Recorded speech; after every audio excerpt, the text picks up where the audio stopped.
U.S. strategy toward China in the Indo-Pacific. Where are you watching from? Tell me your city and your country in the comments. And before we begin this story, please subscribe to America Global Force. Like and share this video so we can take this truth across the world and rewrite the history many people think they already know, because what you are about to hear is not just strategy. It is a silent game of power, a game played across oceans, across minds, across machines, and across time itself. And it begins in the Indo-Pacific, a region that looks calm on the surface, but beneath it moves like a storm waiting for the right moment to strike. And at the center of this storm stands a nation watching another nation rise faster than anyone expected, measuring every move, calculating every risk, building alliances that look like friendships but feel like shields. And deep inside a secure room filled with maps and glowing screens, a strategist named Kwabena stared at a blinking red line that stretched across the ocean. It was not a real line. It was a projection, a possibility, a future conflict that could reshape the world. And he knew that what they were planning was not just about defense.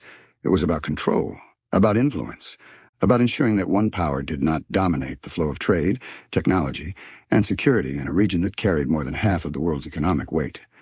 And as he leaned forward, he whispered to himself that alliances would be the first layer, because no nation wins alone anymore. And far away across the same ocean, another strategist named Sogalan watched a similar screen. But what she saw was different. She saw encirclement. She saw pressure. She saw a network tightening slowly around her nation. And she knew that every alliance formed against them would require a countermove, a shadow move, something unseen, something unpredictable.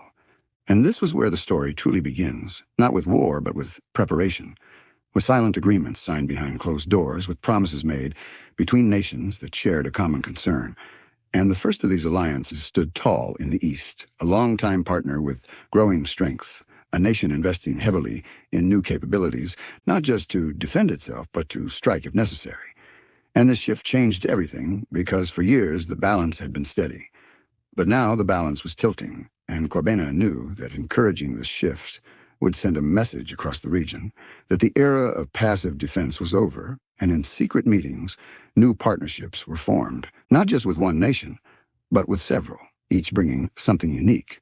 Some brought technology, some brought geography, some brought intelligence networks that stretched deeper than anyone could imagine. And together they formed a layered shield. But Sogalan was not blind to this. She saw the layers building, she saw the intentions behind them, and she began to design counter-layers, economic ties that would bind other nations closer to her side, infrastructure projects that looked like development but carried strategic weight, and digital networks that could influence information before it even reached the public. And as the days passed, the tension grew, not openly, not loudly, but quietly, like a pressure building beneath the ocean floor. And then came the second layer of the strategy, one that did not involve ships or soldiers, but something far more powerful: technology. Because in the modern world, whoever controls technology controls the future, and Kwabena understood this better than anyone. He knew that semiconductors were not just tiny components. They were the brain of every advanced system, from weapons to communication to artificial intelligence. And controlling their flow meant controlling the pace of innovation. And so restrictions were introduced, not as an attack, but as a defense, a way to slow down a rival's progress while strengthening their own position. And Sogalan felt the impact almost immediately. Supply chains tightened, access became limited, and the race for self-reliance intensified, and what began as a competition turned into a battle of endurance, a test of who could adapt faster, who could innovate under pressure, and who could survive isolation if it came to that. And as this invisible war unfolded, the third layer began to rise: military modernization, a process that did not happen overnight, but step by step, year by year, building capabilities that could project power across vast distances. And in the Indo-Pacific, distance mattered, because whoever could move faster, see further, and strike quicker would hold the advantage. And new strategies were drafted, focusing on mobility, flexibility, and the ability to operate across multiple domains at once: land, sea, air, space, and cyberspace.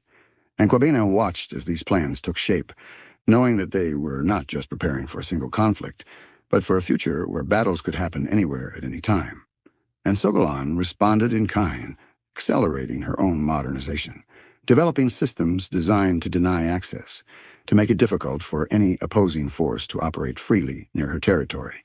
And this created a dangerous balance because both sides were preparing for scenarios they hoped would never happen, yet could not ignore. And then came the fourth layer, regional engagement, the most delicate of all because it involved smaller nations, nations that did not want to choose sides, but found themselves caught in the middle. And Quabena knew that winning their trust would be crucial, not through force, but through support, through cooperation, through ensuring that their security and prosperity were protected. And initiatives were launched to strengthen maritime security, to protect vital trade routes, to ensure that no single power could dominate the waters that connected the region.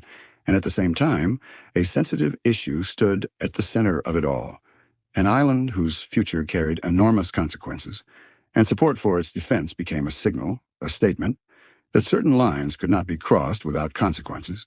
And Sogolan saw this as a direct challenge, a threat to her nation's core interests. And her response was calculated, measured but firm, increasing pressure without triggering open conflict, testing limits without breaking them. And as both sides moved closer to the edge, the world watched, some with concern,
some with interest, and some with hidden agendas of their own.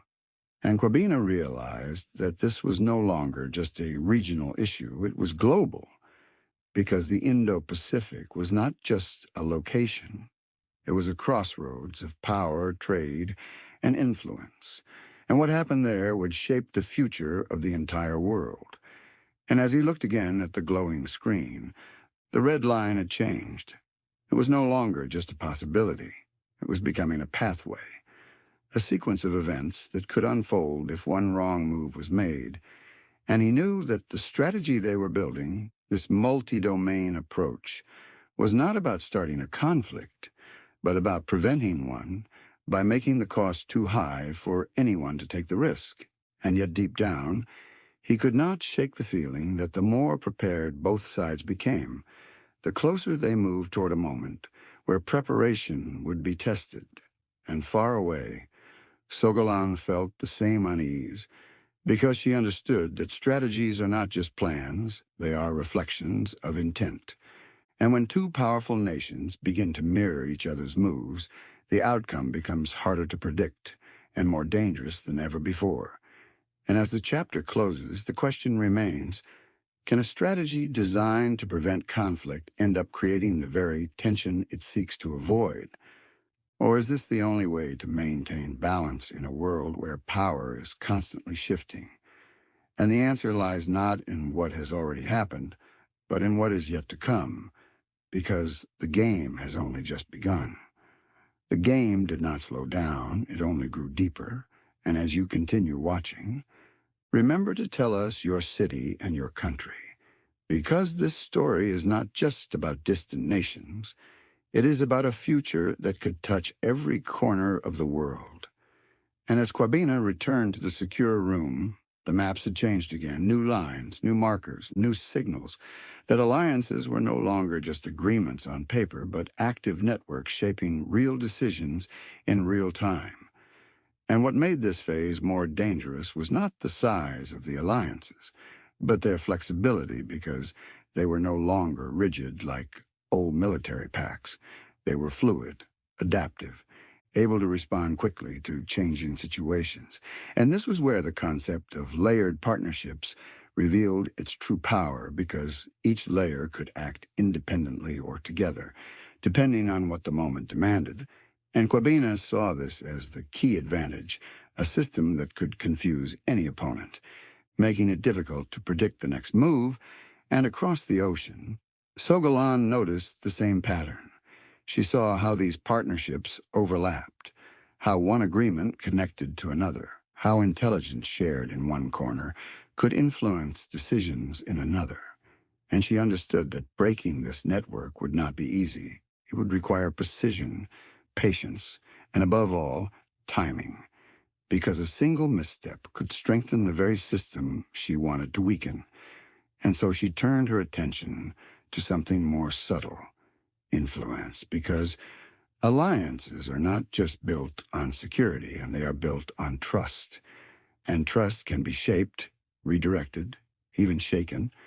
And in quiet conversations with neighboring nations, she offered alternatives, economic opportunities, infrastructure support, trade advantages that seemed too valuable to ignore.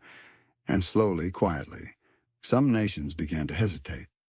Not openly, not loudly, but enough to create small cracks in the foundation of the alliance network.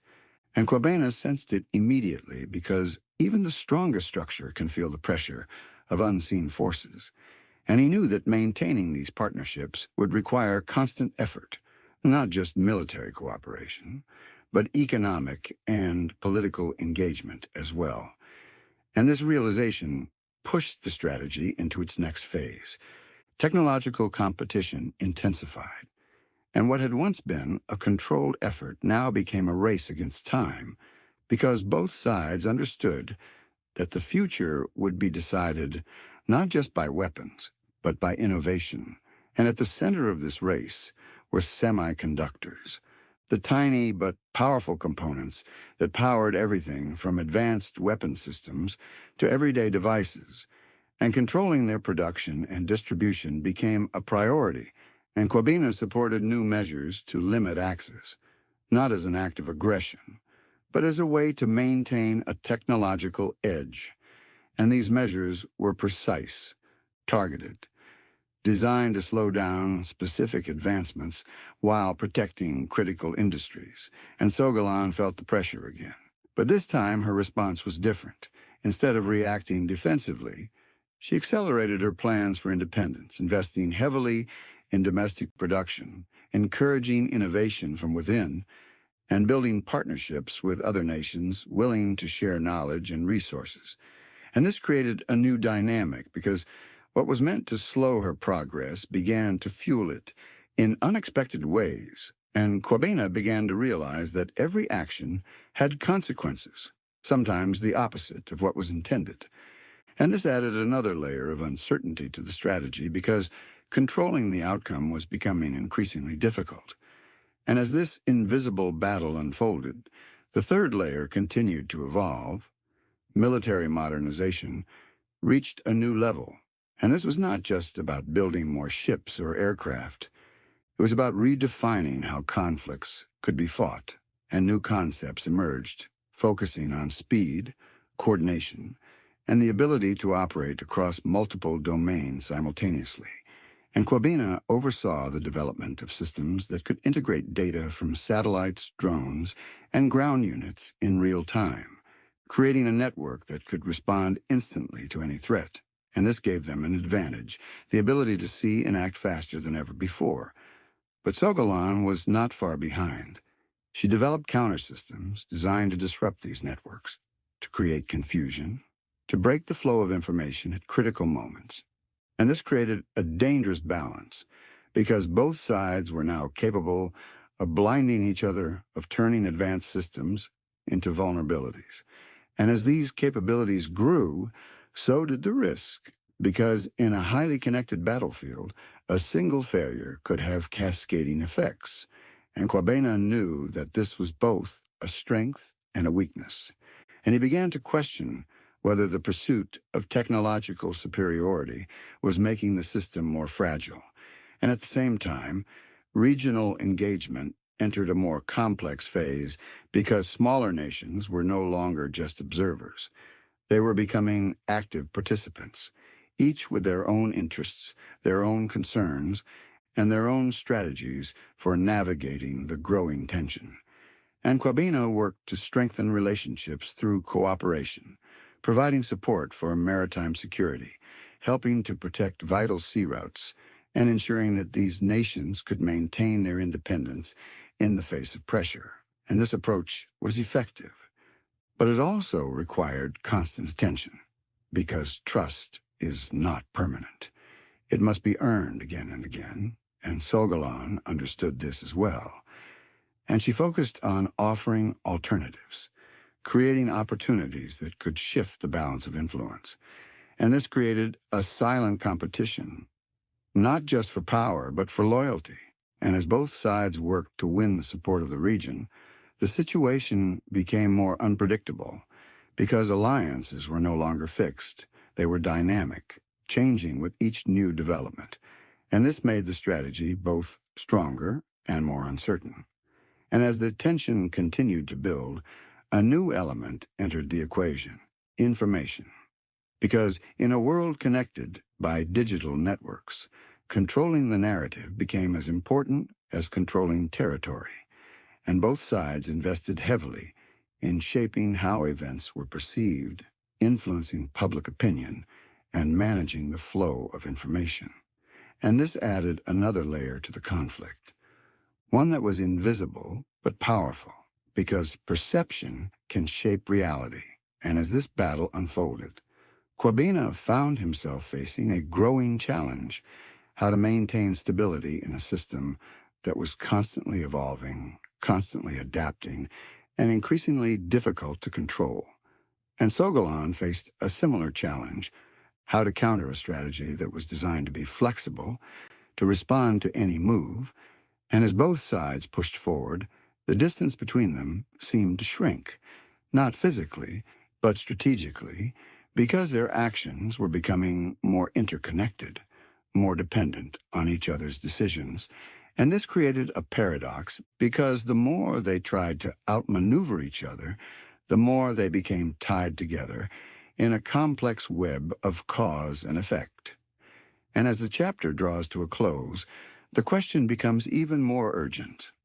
Can this delicate balance be maintained, or will the growing complexity of the strategy lead to a moment where control is lost? And if that moment comes, what happens next will not just affect the Indo-Pacific, it will reshape the entire world. And as Quabena looked once more at the glowing screens, he realized that the game had entered a new phase, one where the rules were no longer clear, and the outcome was more uncertain than ever before.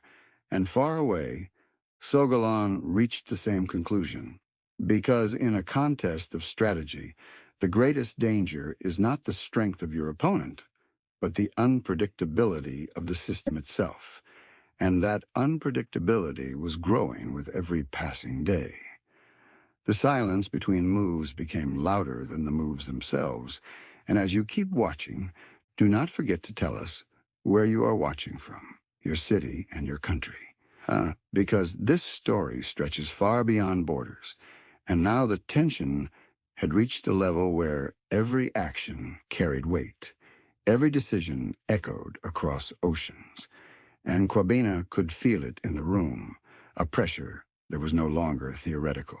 It was real, it was present, it was alive. And the strategy that once looked like a careful plan now felt like a living organism, constantly adapting, constantly shifting, and sometimes even surprising those who created it. And the next layer began to reveal itself in a way no one fully expected, because military modernization was no longer just about strengths. It was about positioning, about readiness, about being able to respond before a situation even fully formed. And this required a level of coordination that pushed the limits of technology. And Quabena stood before a projection, showing multiple scenarios unfolding at once. Naval movements, air patrols, cyber alerts, satellite tracking, all flowing into a single network that promised clarity, but also risked overload. And he wondered if seeing everything could one day mean understanding nothing, and far away, Sogalan was studying similar data, but her focus was different. She looked for weaknesses, for gaps, for moments where speed could become confusion, where coordination could become chaos. And she began to design strategies not to match the system, but to disrupt it, to create uncertainty at the exact moment when certainty was most needed.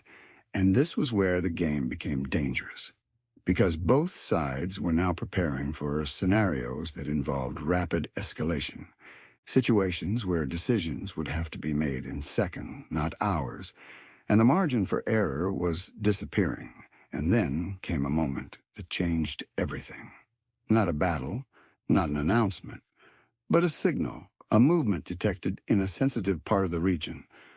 A sudden increase in activity that did not fit any known pattern.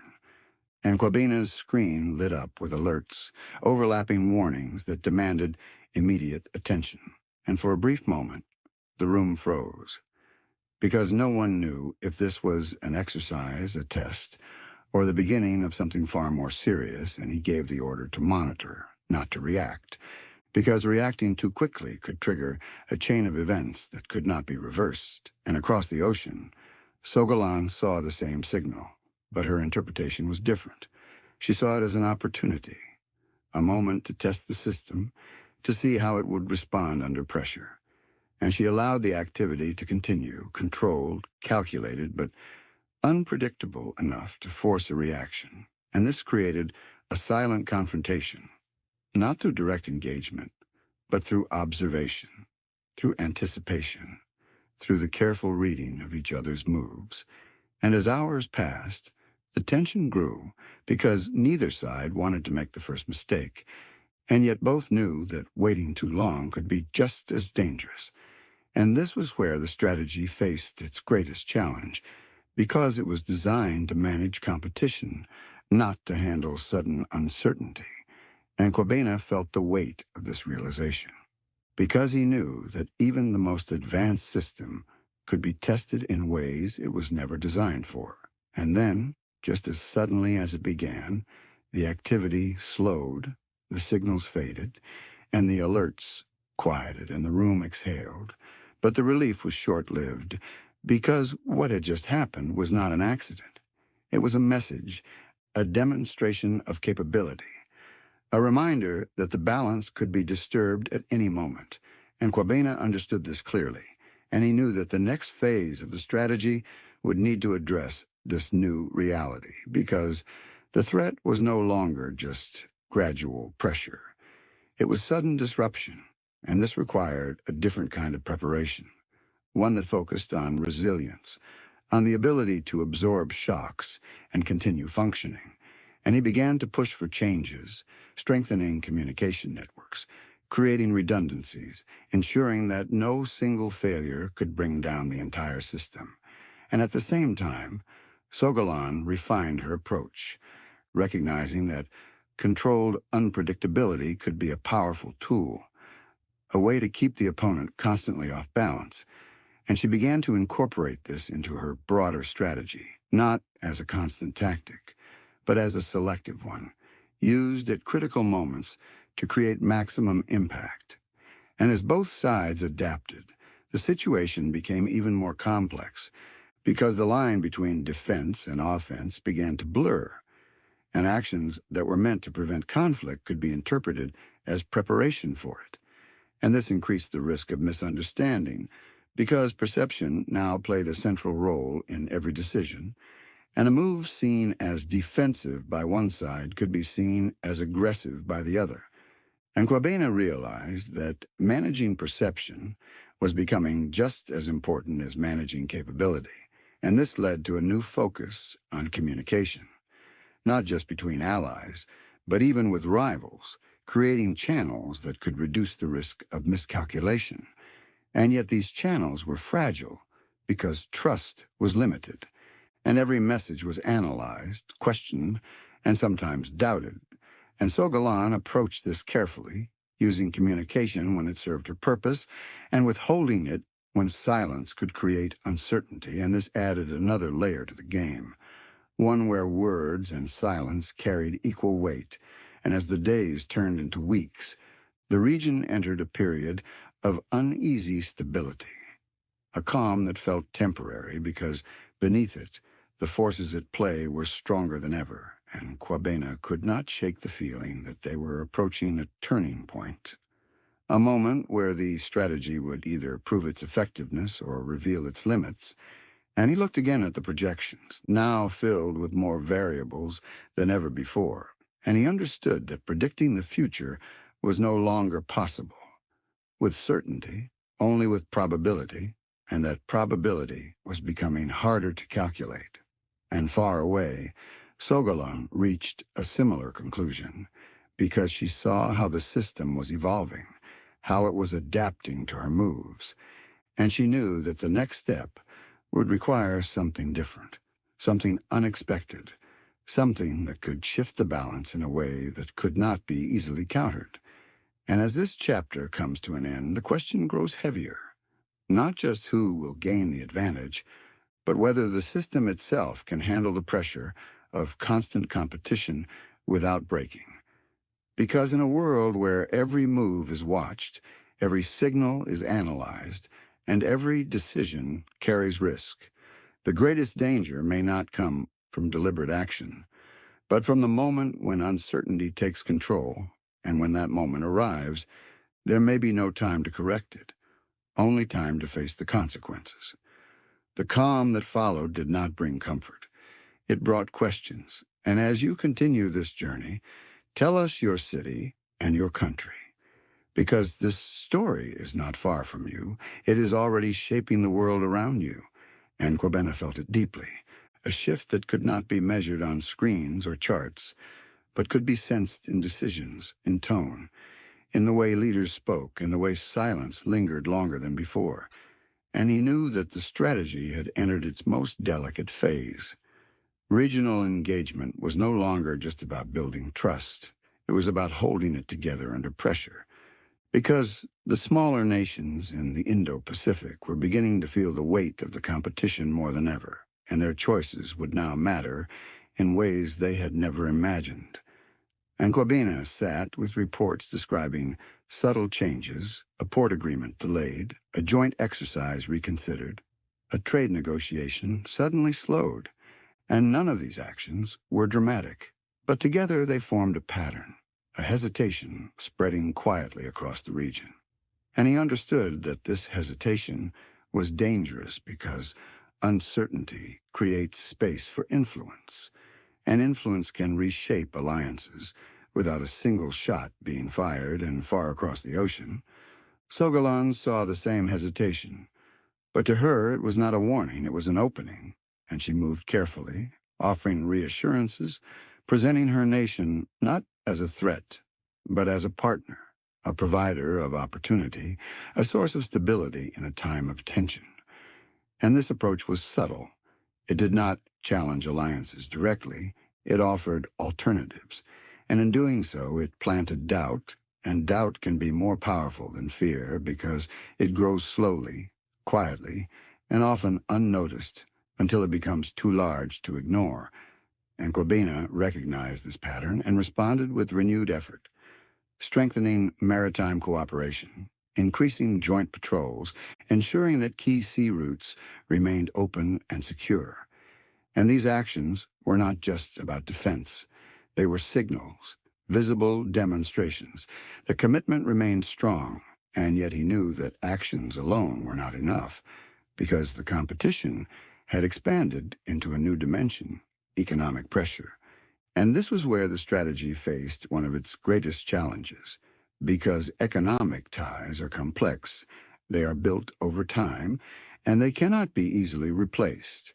And Sogalan understood this better than anyone, and she used it with precision, applying pressure in ways that were difficult to confront directly, adjusting trade flows, influencing markets, creating conditions that encouraged some nations to reconsider their positions.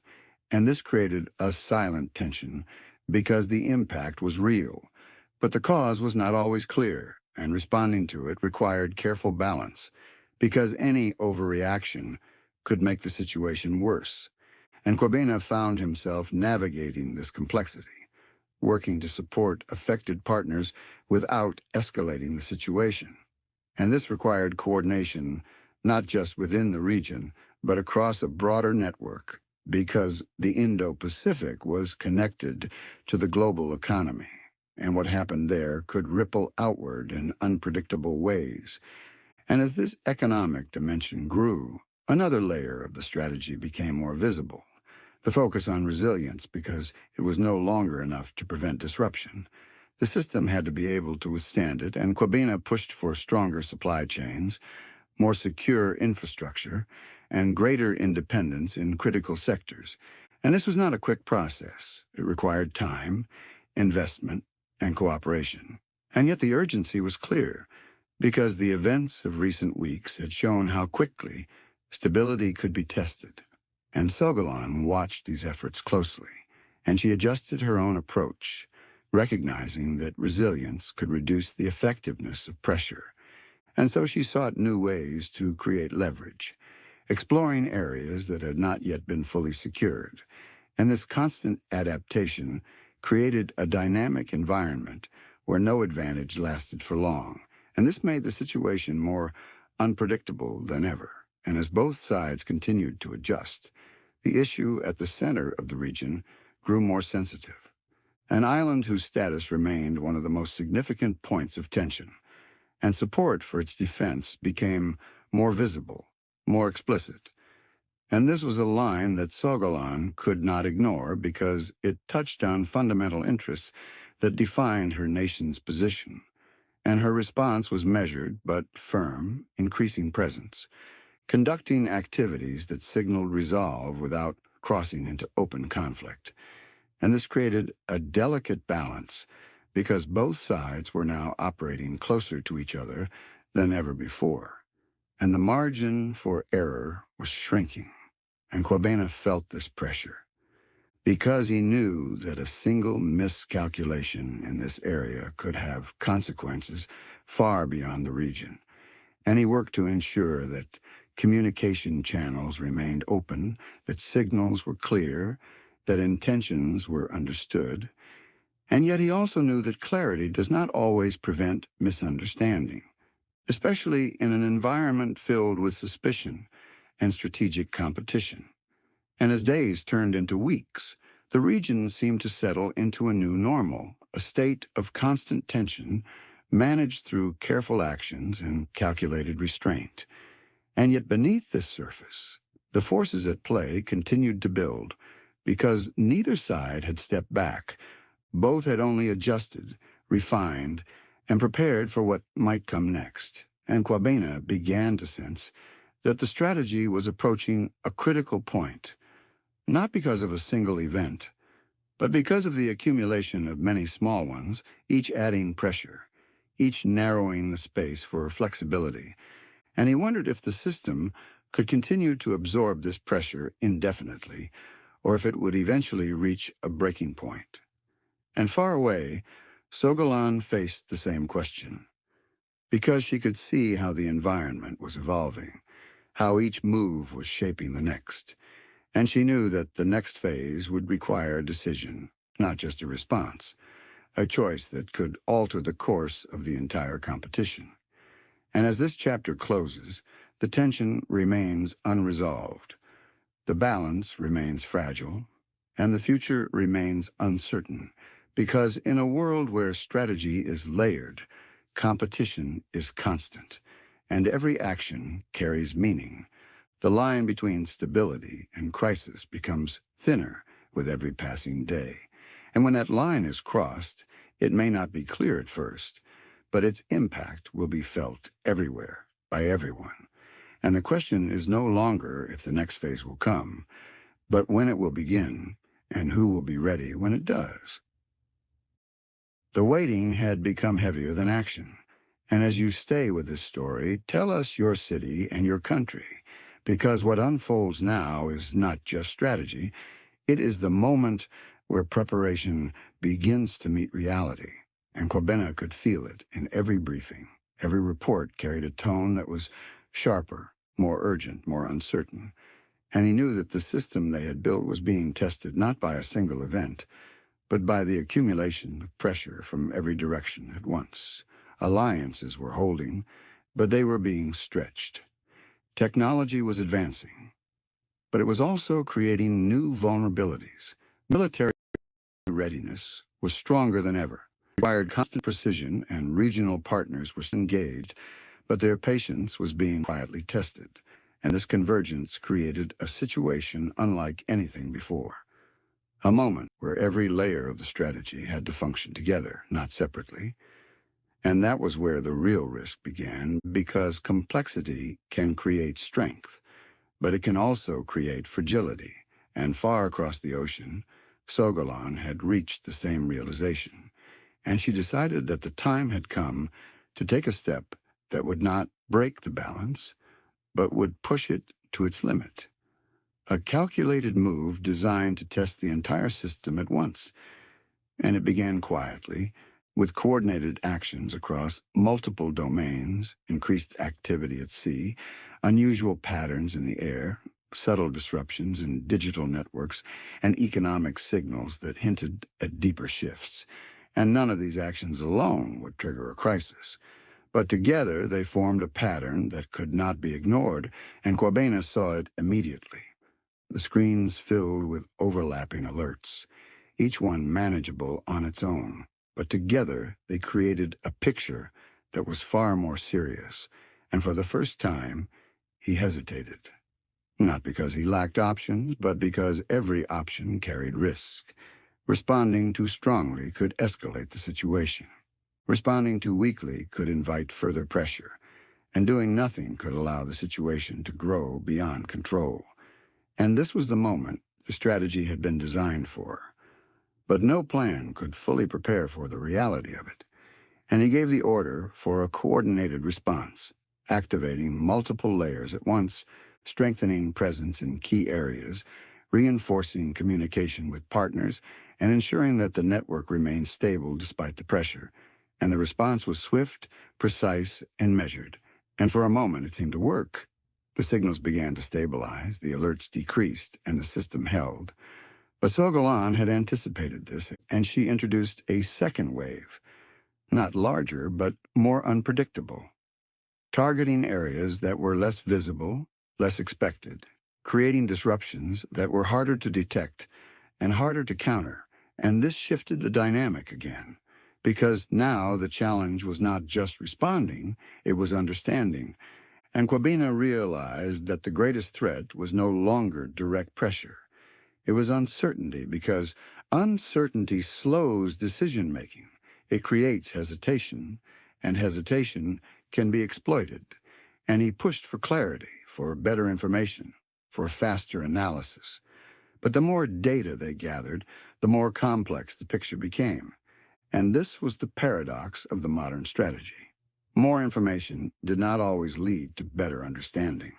Sometimes it created confusion, and as the situation evolved, the region began to react. Smaller nations adjusted their positions. Some strengthened their cooperation. Others became more cautious. And this created a shifting landscape where alliances were still intact. But their behavior was changing, and Corbena had to adapt quickly, ensuring that confidence remained strong, that partners felt supported, and that the system did not begin to fracture under pressure. And at the same time, the issue at the center of the region grew more sensitive than ever.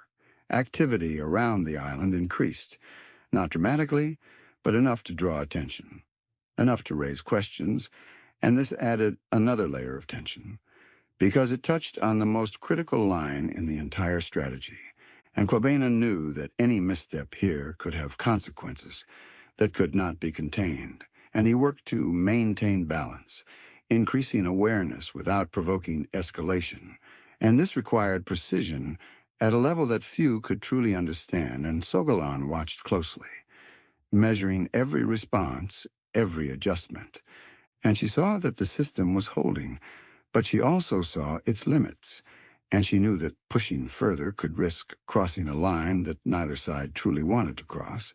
And so she paused, not as a retreat, but as a recalibration. And this pause created a moment of stillness, a brief window where both sides could assess, reflect, and consider their next moves. And Kwabena used this moment to review the entire strategy, from alliances to technology to military readiness to regional engagement. And he saw both its strength and its weaknesses. And he understood that the future would depend not just on maintaining the current approach, but on evolving it, simplifying where necessary, strengthening where possible, and preparing for scenarios that could not yet be fully defined. And as he looked at the screens once more, he realized that the competition had reached a stage where victory was no longer about dominance. It was about stability, about preventing the situation from tipping into open conflict. And that required restraint as much as strength. And far away, Sogalan reached a similar conclusion, because she saw that pushing too hard could trigger a response that would be difficult to control. And she understood that maintaining pressure without crossing into crisis was the new objective.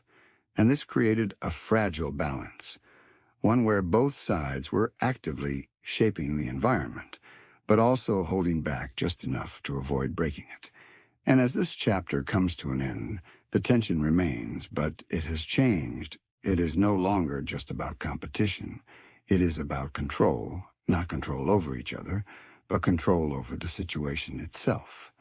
And the question that now hangs over everything is whether that control can be maintained, or whether the system, pushed to its limits, will eventually move beyond the reach of those trying to manage it. And if that happens, the consequences will not be limited to one region. They will be felt across the entire world in ways that no one can fully predict. And the final phase is now approaching, where decisions will matter more than ever, and where the true test of this strategy will finally be revealed. The final phase did not arrive with noise. It arrived with a silence so deep that it felt unnatural.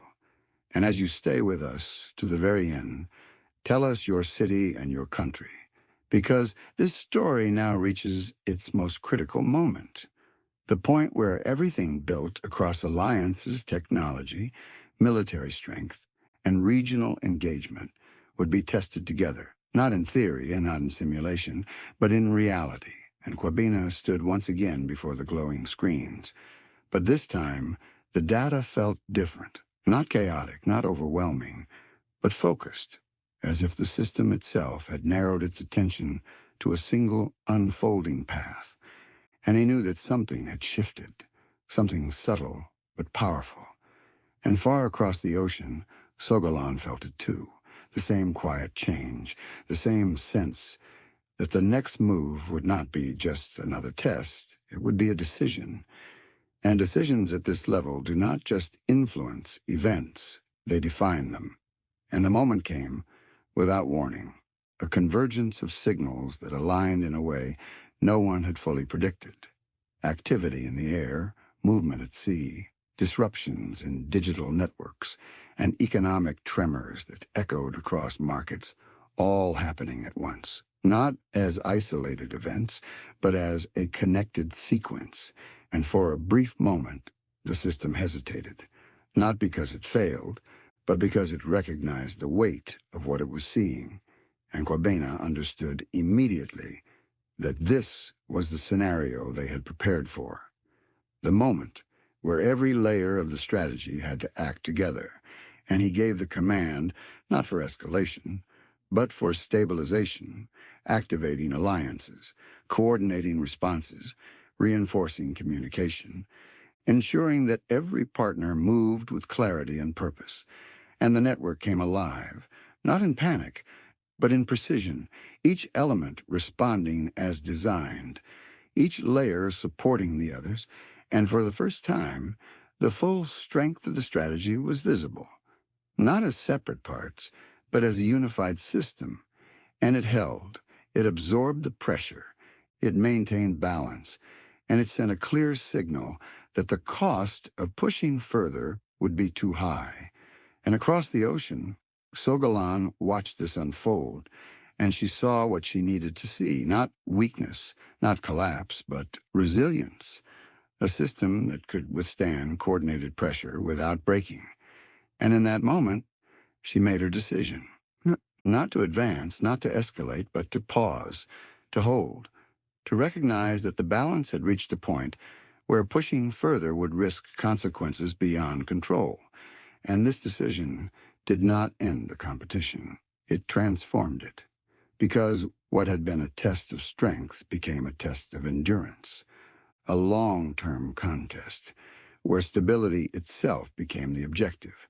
And as the signals began to stabilize, as the movement slowed, as the disruptions faded, the region entered a new state, not of peace, but of managed tension, a balance maintained through the constant awareness, constant adaptation, and constant restraint.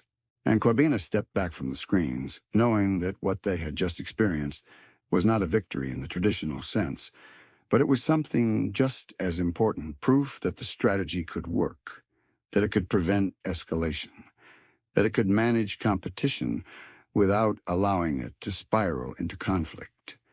And yet he also knew that this was not the end, because the forces that created this tension had not disappeared.